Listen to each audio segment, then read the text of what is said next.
Zeus, banished to yet another hellish dimension by Pyracmon's spiteful hand, materialized amidst a familiar scene of chaos and discord. Sunship and nymphs clashed in a maelstrom of conflicting energies. He sighed, a weary sound that echoed the burden of his unique existence. Every dimension he traversed seemed to be a reflection of the same fundamental struggle, the same discordant symphony of suffering and strife. He knew Pyracmon, despite his formidable power, could not banish him to Tartarus. Zeus, the only multiversal version of himself, had a connection to the source of all creation that transcended the limitations of physical reality. Tartarus, a realm of suffering born from perceived disconnection from that source, held no power over him. But the suffering he witnessed throughout the multiverse was a hell of its own. His compassionate heart ached with every act of cruelty, every display of discord, every echo of pain that reverberated through the dimensions.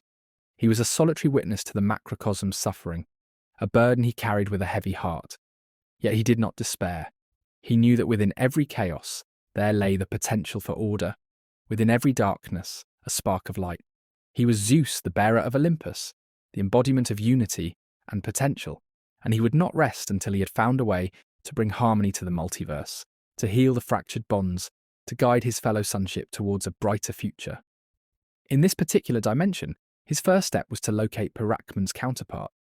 He knew that every reality had its own version of the World Forger, a being who wielded the power of creation and destruction.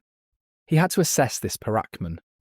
With a determined glint in his eyes, Zeus set out, his form crackling with quantum energy, his consciousness reaching out to explore the intricate tapestry of this fractured reality, seeking the resonance of Pyracmon's chaotic power, an epicenter of this dimension's turmoil. He would find this Pyracmon and confront him. Still a gnawing feeling echoed within him.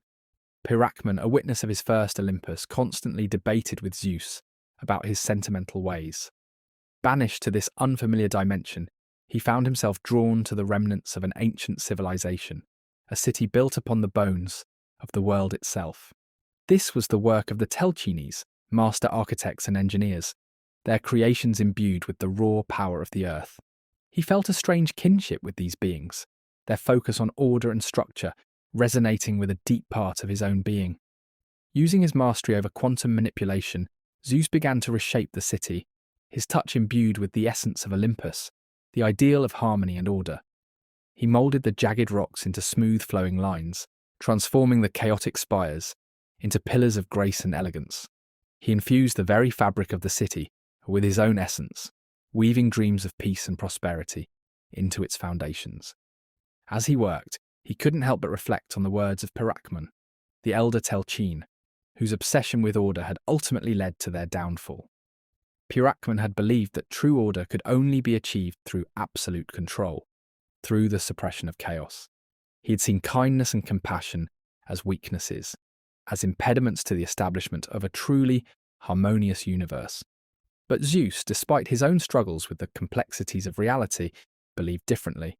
He believed in the power of empathy, of understanding, of fostering connection. He believed that true order could only be achieved through cooperation, through a balance between the forces of chaos and the yearning for harmony. Yet as he surveyed his creation, a nagging doubt crept into his mind. Had he been naive?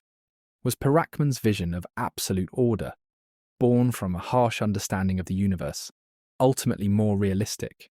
Was his own pursuit of kindness and compassion merely an illusion, a lofty ideal that had no place in the harsh realities of existence? He retreated to the highest point of his newly constructed city, a magnificent temple dedicated to the ideals of harmony and cooperation. He sat alone, the echoes of Pyracmon's words reverberating through his mind, a chilling reminder of the complexities of existence. Was his purpose truly to bring order to the chaos, to create a utopia where kindness and compassion reigned supreme? Or was he merely a dreamer, a visionary whose ideals were destined to be shattered by the harsh realities of the universe? Zeus sat in deep contemplation, his gaze fixed on the horizon, the weight of his doubts pressing down upon him.